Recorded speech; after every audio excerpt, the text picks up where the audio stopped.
was kidnapped from her home 11 years ago, is speaking out with a new message. So you remember this story. Religious fanatics, David Mitchell and his wife, Wanda Barzee, kidnapped Elizabeth Smart as she slept in her bed on the night of June 5th, 2002. Now, Smart says she didn't feel human during the ordeal. She sat down with NBC's Meredith Vieira. Check this out.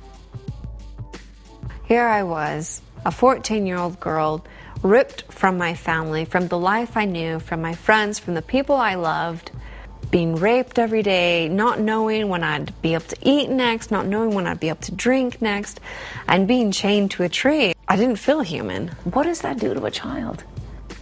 I don't think there's anything worse you can do to a child.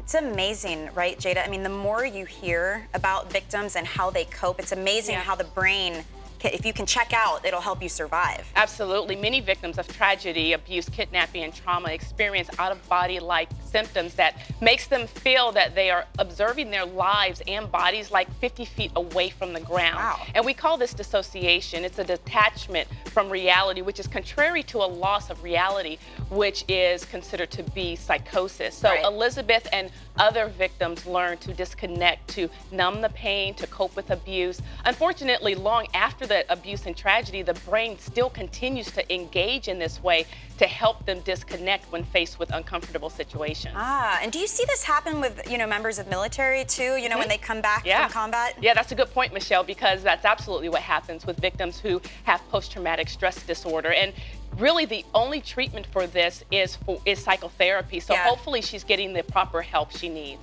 And good for her for speaking out about it, because it makes you wonder, other victims, like even Ariel Castro's victims, maybe they can be like, oh, I can relate to that.